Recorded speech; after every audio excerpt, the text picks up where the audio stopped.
folks, Christmas prep logic. For a lot of years, scholars and religious figures have been saying, in the end times, our Constitution is going to hang by a thread. Starting this week, beginning with the Bill of Rights, we're going to look through the Constitution and see if we can identify instances of infringement and identify if, in fact, the Constitution is hanging by a thread. The Bill of Rights was almost not part of our Constitution. Our fourth president, Richard Henry Lee, felt that the Constitution was too narrow and that it gave the incoming government the same powers to oppress us that the government we just beat off had done. So, over time, through debate and argument, the Bill of Rights was added to the Constitution. It can be argued that President Lee was the father of the Bill of Rights. The First Amendment reads, "Congress shall make no law respecting an establishment of religion or prohibiting the free exercise thereof, or abridging the freedom of speech or of the press, or the right of the people peaceably to assemble and to petition the government for a redress of grievances." So, starting at the top with religion. Looking through history for specific instances of religious infringement by the government, what I found first was in 1837 in Missouri. Mormon homesteaders were moving into Missouri, and it was causing quite a stir. There was a lot of skirmishes between the Mormon homesteaders and Missourians, and a lot of them resulted in violence.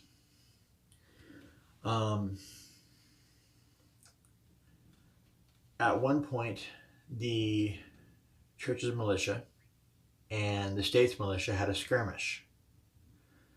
4 people died. The church's militia was accused of mutilating a man. Nobody knows if it's true or not. It could have been. There's just no telling. Tensions like that, people get mad. Anger can make people do stupid things. I just don't know if it's true or not. So, going forward, Governor Boggs, who was not fond of the Mormon Church for a couple of reasons. The first being the homesteading thing and it causing a lot of trouble in the state. The second, Joseph Smith, the president of the Mormon Church, was running for president of the United States. He was a noted abolitionist. He did not believe in slavery. He spoke out against it on many circumstances. Missouri was a very pro-slave state. So, Governor Boggs did not like the Mormons or Joseph Smith. So, after the skirmish, Governor Boggs issued what was called the Mormon Extermination Order. Many have argued the wording of the order was just poor and extermination wasn't really what was supposed to happen. That they were just supposed to be escorted out of the state. But what happened was somewhere in the neighborhood of 300 men, women, and children were murdered because of their religion by the state's militia. This was the government infringing on their religious rights. No way around it. So, moving forward, the next example I could find during World War I and World War II, certain, especially during World War I, there was a lot of anti-Semitism. You just didn't post Jewish stuff in propaganda posters or anything like that. The state was really against that. It should be noted at the time that our president, Woodrow Wilson, is believed to have been a communist. Don't know if it's true or not, but just neither here nor there. World War II, a lot of the same thing. It was very pro-Christian, and I'm a Christian. I'm a Mormon. We believe in Christ. You know, but it's an infringement, and I have to point it out. Moving forward, something that people have considered an infringement, and to some degree it is, and some degree it isn't, is in June of 1962, the Supreme Court heard the case of Engel versus Vitale. And what it was about was teachers in the public school system, which is funded by the government, therefore they're representing the government, were leading prayer in school and Bible studies and such. A woman named Madalyn OHair found this offensive. She was the founder of the American Atheism Society. So she went to the Supreme Court. Now, a lot of people think that Engel versus Vitale means kids can't pray in school or have Bible studies. This isn't true. Children by themselves, going by the letter of the SCOTUS decision, can do that. They can get together and pray and have Bible studies. Now, some school districts, especially now, have enacted rules and regulations that prohibit any kind of Christian speech or prayer, because it might offend Muslims or other religions. And we can't have Christians in a Christian nation offending non-Christians. Can't do that. Here's a sarcasm, right? Anyway. So, what the decision says is that teachers and faculty members can't lead these activities. But kids can, if they want to bring their Bible to school, read their Bible to school. If they want to read their scriptures, they can read their scriptures at school. If they want to get together and pray, they can pray at school. Now, the Supreme Court's decision wasn't an infringement.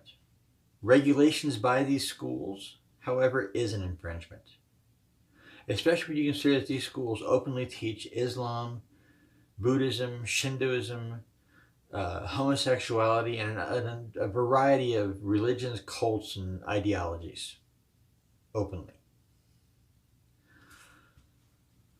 So, moving forward, the next section says, or abridging the freedom of speech or the press. Okay. Where the freedom of speech is concerned, you can't commit a call to action. Yelling fire in a movie theater is not okay. It's okay to say, I think such and such persons should get their ass whooped. It is not okay to say, hey guys, go whoop their ass. Okay, one is protected speech, the other is not. So, when we look at that,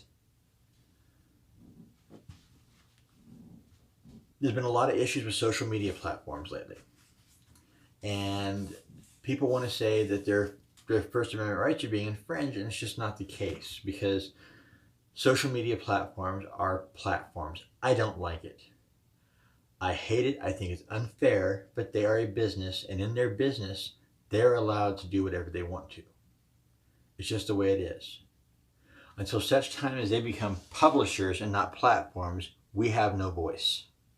Now, there is current legislation going to distinguish who's a publisher and who's a platform, and once that happens, things will change. Pure and simple.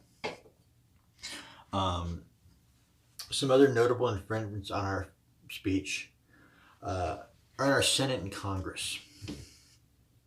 There's this impotent little troll named Jerry Nadler who is constantly cutting people off in mid-sentence, telling them what they're going to say, censoring their testimony, pounding his little gavel, turning off their microphones. I'm sorry, no.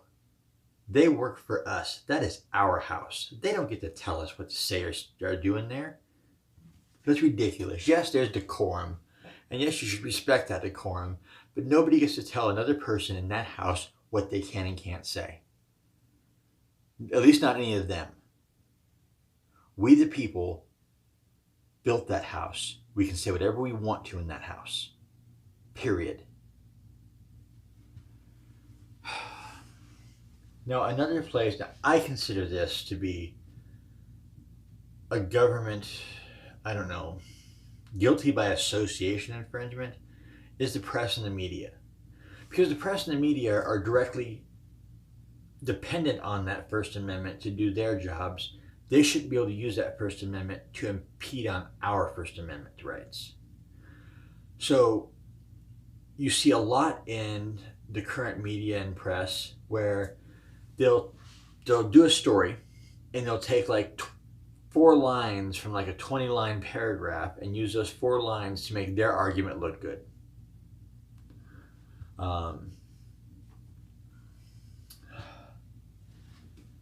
It's not right. If you can't tell the story the way it is, then A, you don't have the talent or integrity to be a reporter, and B, you're an atrocity before the First Amendment, period. Recently,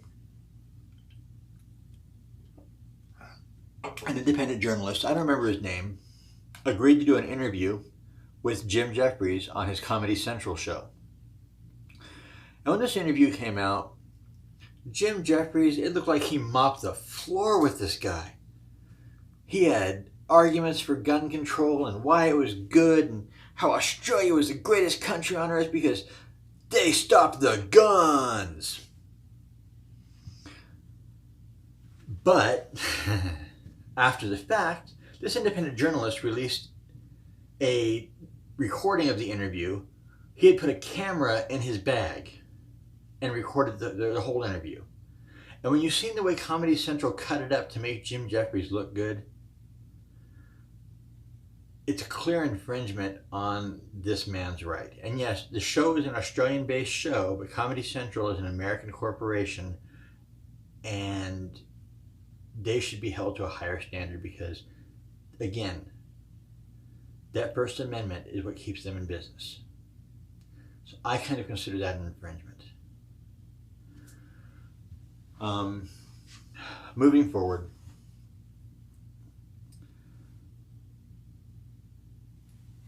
the right to peaceably assemble. So,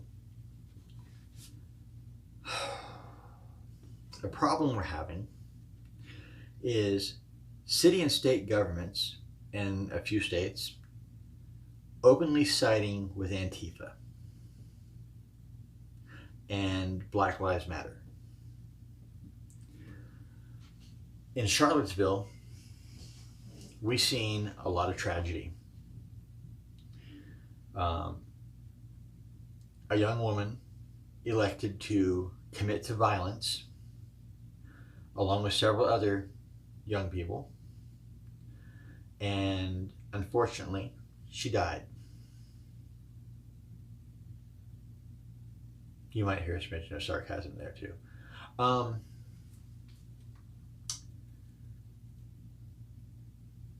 The police and sheriffs then marched the conservative protesters through a gauntlet of Antifa, almost literally at gunpoint.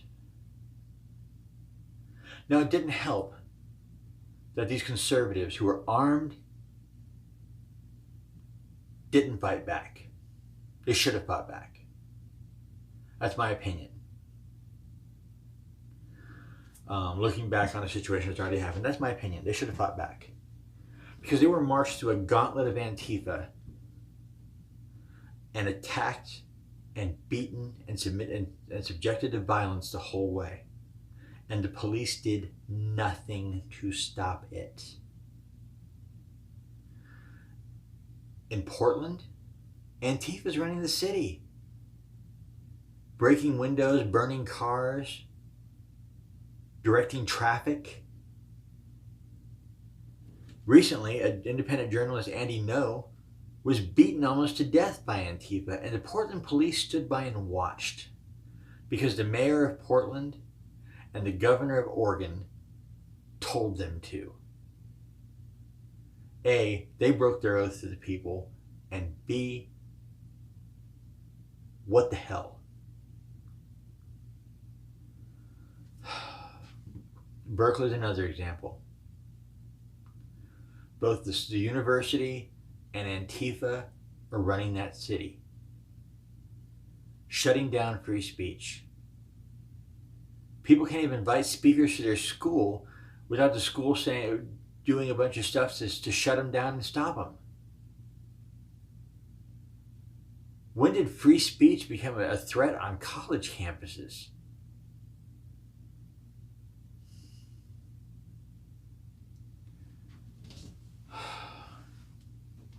These groups like Black Lives Matter and Antifa that have destroyed cities like Ferguson, Baltimore, Portland, Oakland, Berkeley, San Francisco, Stockton, San Antonio, New York. They've done massive amounts of damage in these cities, and they aren't stopped. That's not peaceable assembly. And the government allowing them to do that and not protecting the people on the other side from their actions is an infringement on our rights. Lastly, it says to petition the government for a redress of grievances. Okay, again, I want to point out the behavior of Jerry Nadler. Yeah. Infringing. Secondly, I want to point out, for years, we have been trying to push term limits on our Congress and Senate persons. And they don't let it fly. For years, we've argued against them arbitrarily giving themselves raises every year when they don't even do the jobs they were hired to do.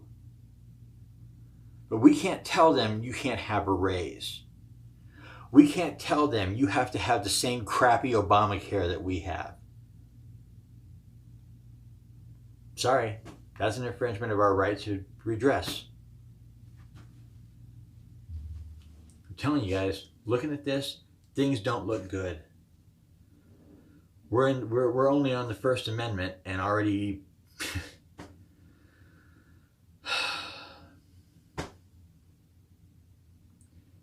I'm telling you folks, we need to step up and start whooping some ass and taking our rights back. There's a lot of good people out there who are trying to make changes, and you got strong people like Ben Shapiro, Gavin McInnes, Candace Owens, who are getting out there and talking about what's going on, but talking isn't enough anymore.